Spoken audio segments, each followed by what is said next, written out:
Hello and welcome back to the Minecraft video. This time we're taking a look at the GTX 780 Ti and yeah, let's just jump into it. Let's start with some history of this card. I'll start with how I got my hands on them. It was the year 2016 and I had just bought a GTX 1070. And at the time I was a hardcore Roblox player and it was a bit overkill for my use. With GPU Bitcoin mining in full swing, I sold the 1070 for more than I bought it for.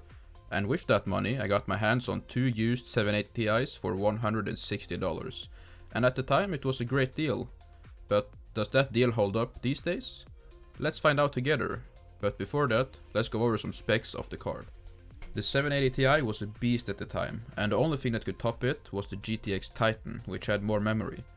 With 3GB of memory, it's not a lot these days, but for 1080p it's still okay. The boost clock of the card is 928 MHz, but my example is overclocked to around 1050 MHz. But enough about 2013 specs. Let's see how those specs hold up in 2020. Before that, keep in mind that I run my games at 1080p at 144 Hz. So if I say that the game is stuttering in my case, it might run perfectly fine if you have a 60 Hz monitor. Let's move on to the first game, which is Rocket League, which always runs good on systems and this is no exception. With 216 FPS on average, you need to look very closely to notice any stuttering. You'll see this performance in other games too, but the same cannot be said for Warzone. This is where you'll notice that 3 gigs of memory just isn't enough for all games anymore. To be honest, it was a bit low in 2013 as well.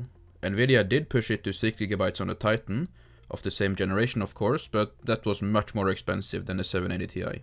Anyway, as you can see, you can still play the game, it just won't look the best, and trees are invisible until you get close to them, which can be an advantage in some cases.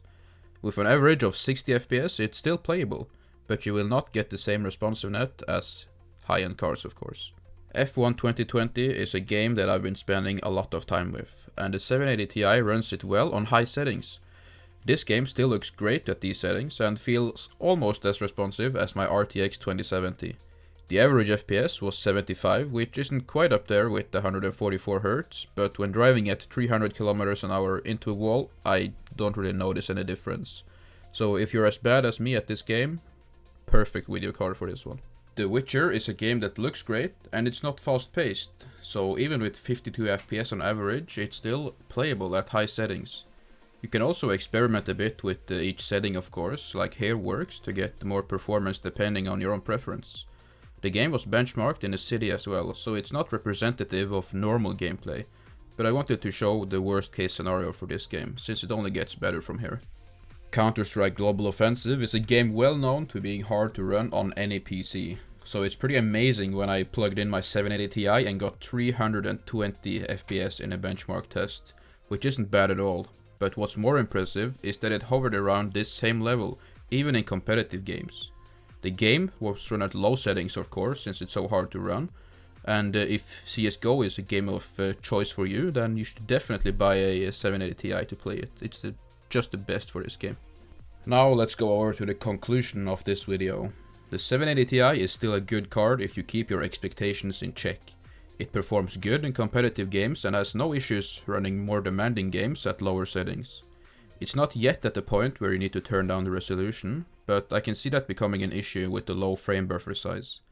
As always, I want to thank you all for watching this video, and a big thanks to Reginald for benchmarking all the games. Also, check out the last video in the series, and remember, have a nice day.